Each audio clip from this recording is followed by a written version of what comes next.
The note on the door. Grief has a way of making the ordinary feel unbearable. For Kristina Moore, a Baltimore woman who worked for the city she had grown up in, the death of her father brought exactly the kind of grief that swallows a person whole for a while. The daily phone calls that stop coming, the empty chair, the strange quiet of a house that used to have someone in it. And in the middle of all that, there was a house, her father's house. The one in northeast Baltimore, where she had grown up, in a quiet development of townhomes called Springwood Estates. Settling an estate is never simple, but Kristina told herself the house, at least, would be the manageable part. The paperwork, the locksmith, the slow work of deciding what to keep and what to let go. Compared to losing her father, it seemed like it should be easy. It was not. Sometime in April, Kristina found a notice taped to the front door of the home she had inherited. It was from the city's Department of Public Works. It warned that the water account tied to the property was seriously delinquent, and that if the balance wasn't addressed, service could be shut off within 45 days. She assumed, reasonably, that this was some kind of mistake, an overdue bill from before her father's passing, maybe a few $100s, a clerical hiccup that a phone call could fix. Then she looked at the number. The balance on the account was not in the hundreds. It was not in the thousands. The city was telling her that the house, her childhood home, the place where she had celebrated birthdays and watched her father come and go for decades, owed roughly $228,000 in unpaid water charges. When my father passed, I thought the house would be the easy part, she would later say, but it clearly wasn't. A meter for 37 homes. At first, the number seemed impossible on its face. No single household runs up a $228,000 water bill. Even the most wasteful home, left with every faucet open for years, could not approach a debt of that size. Something else had to be going on. The explanation, once Kristina and her real estate agent, Lisa Ciafani, started digging, was almost as strange as the bill itself. Springwood Estates was built in the 1970s as a community of 37 townhomes. Somewhere in the original design of the neighborhood's infrastructure, the developers or the city, nobody today can say exactly who or why decided the community didn't need 37 separate water meters. It would run on one. A single master meter, buried somewhere in the ground, quietly recording the combined water use of every home in Springwood Estates. Every shower, every dishwasher cycle, every garden hose, every load of laundry, multiplied across nearly 4 decades. That arrangement is not unheard of. Homeowners associations across the country sometimes manage shared utility infrastructure this way, especially in developments built in that era. Communities pay for water collectively and divide the cost among residents, the same way they might split the cost of paving a shared driveway or maintaining a clubhouse.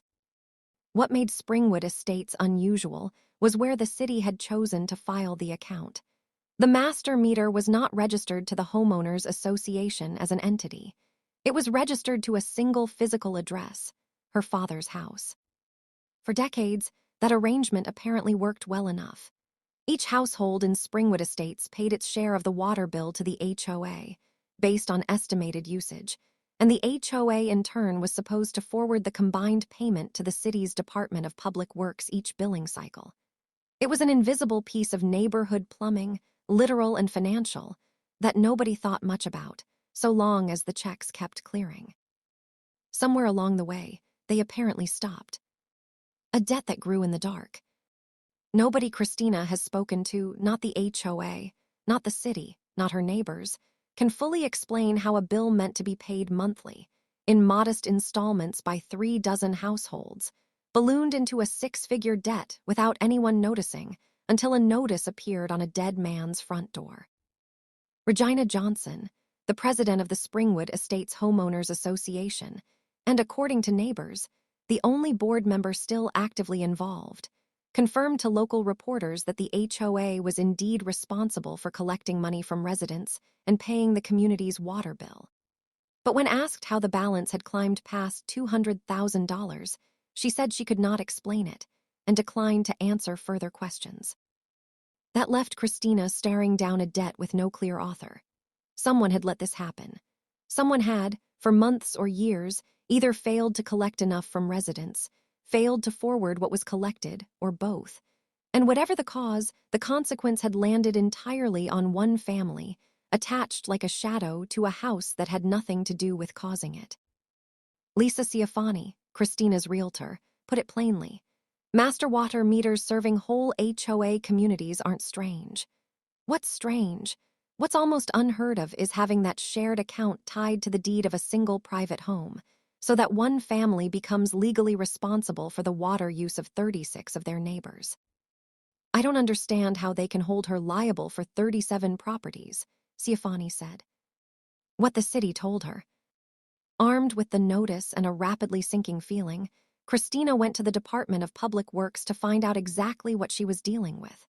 She and Ciafani requested the lien sheet, the official city record attached to the property, hoping it might explain the account's history, or at least confirm that the debt could be redirected to the HOA, where the bills and community covenants said responsibility belonged. What she got instead was confirmation of the worst version of events. The city considered her late father's property, now hers, to be the account of record. Full stop. They're telling me my property is responsible for this bill, Kristina said, and I can't sell it until it's paid in full. That last detail turned an infuriating bureaucratic tangle into something far more urgent. A lien on the deed meant the debt wasn't just an outstanding bill to negotiate.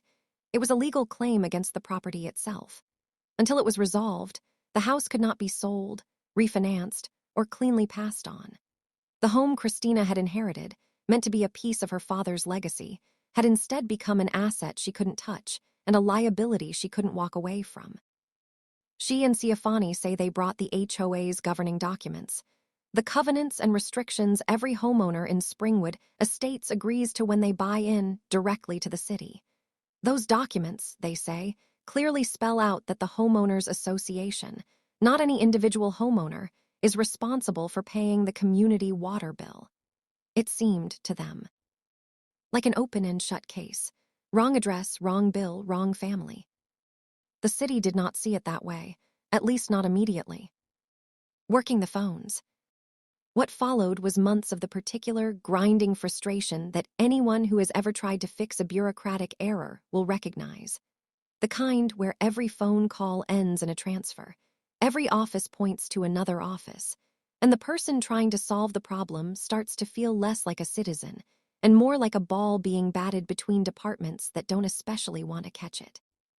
Kristina reached out to Baltimore City Council President Zeke Cohen's office, hoping a council member's involvement might cut through the tangle. She contacted the Department of Public Works directly, again and again. She says she spent hours on the phone trying to get anyone, to hand over the actual account records, the itemized bills, the payment history, some paper trail that could show, month by month, how a manageable community expense metastasized into a six-figure lien. She says she never got them. In late May, there was a small flicker of hope. A senior advisor in Council President Cohen's office sent an email, later obtained by local station Fox 45, indicating that city officials were, in the advisor's words, moving things along. It wasn't a resolution, but it was something. An acknowledgement, at least, that people with some power over the situation were paying attention. It would be weeks before anything more concrete followed. A payment plan, but not a fix.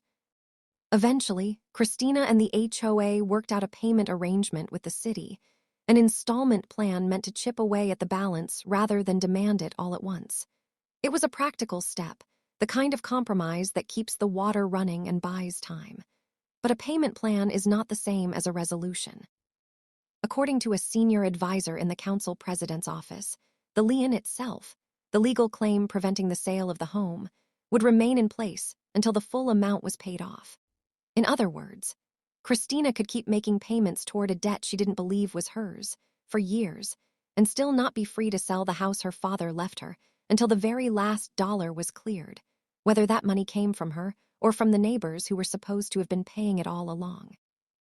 For a woman already trying to process the loss of a parent, the message was almost surreal. The city agreed the money was owed by the neighborhood collectively, agreed the HOA was legally responsible for paying it, and yet continued to hold her individual property as the collateral until every cent was accounted for. "It's overwhelming," Kristina said, "because they're telling me my property has no value to it." The neighbors sighed. It's worth pausing here to picture Springwood Estates itself. 36 other households who, according to their own account, had spent years faithfully paying their share of a community water bill to their homeowners association, trusting that the money was doing what it was supposed to do, covering the shared meter, keeping the account current, keeping the lights, or in this case, the water on for everyone. If Regina Johnson's account is accurate, there is no obvious villain among the residents. They paid. The association was supposed to forward those payments to the city. Somewhere between resident and city ledger, the money and the paperwork appear to have parted ways, and nobody currently in a position to explain it is offering a full account of where the gap opened up.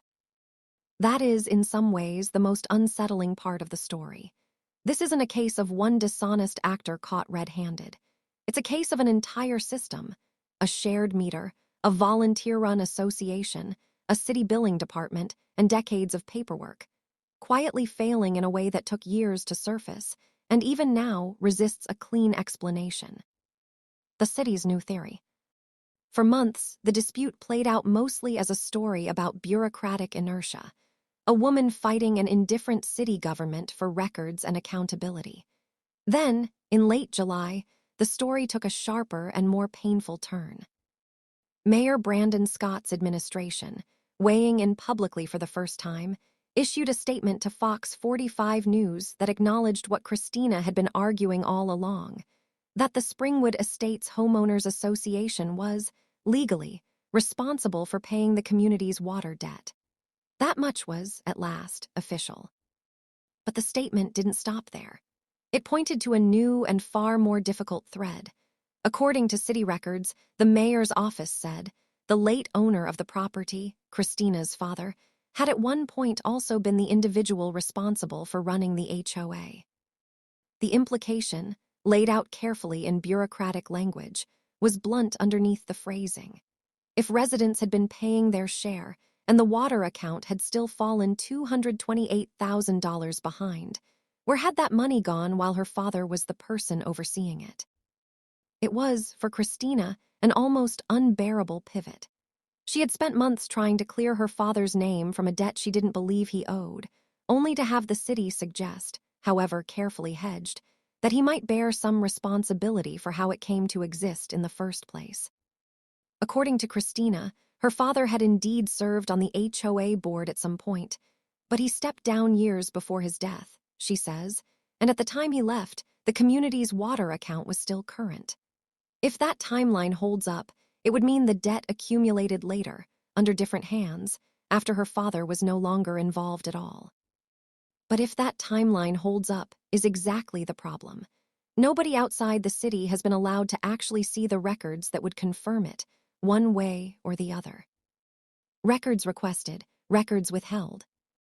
This is where the story stalls, for now, in a very familiar kind of bureaucratic limbo.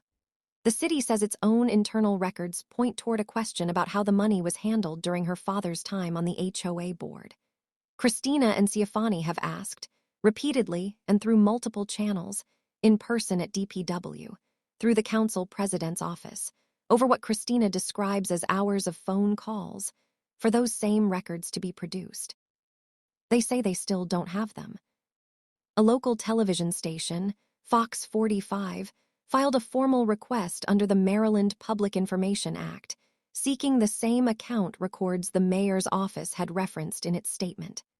As of the most recent reporting, the Department of Public Works has declined to release them, citing customer confidentiality. It is a strange kind of standoff. The city is willing to suggest, publicly, that a dead man may have mishandled his neighbor's money. It is not, so far, willing to show the paperwork that would prove or disprove the claim, not to reporters, and according to Kristina. Not fully to the daughter, now living under the weight of both the debt and the insinuation. "You're holding her accountable," Ciafani said of the city's approach. But you can't sit us down with the people making these claims to explain why they keep putting this burden on her. A neighborhood gone quiet. Attempts to get a fuller picture from the other side of the dispute have mostly run into closed doors, sometimes literally. Reporters trying to reach HOA President Regina Johnson at her home have found no one answering, and repeated calls and emails have gone unreturned. Whether that silence reflects confusion, legal caution, embarrassment, or something else entirely is impossible to say from the outside. City officials have been similarly guarded. The Department of Public Works has said only that it cannot discuss a specific customer's water account without prior authorization, a standard privacy position, but one that, in this case, has the effect of shielding the very information that might resolve the dispute. Baltimore City Council President Zeke Cohen's office has said it remains in discussions with DPW and has asked for time to respond further. Councilwoman Danielle McCrae, who represents the district that includes Springwood Estates, has said she is in communication with the department, but has declined to speak on camera about the case. Everyone involved, in other words, says they are working on it. Nobody has produced an answer. Living inside the question.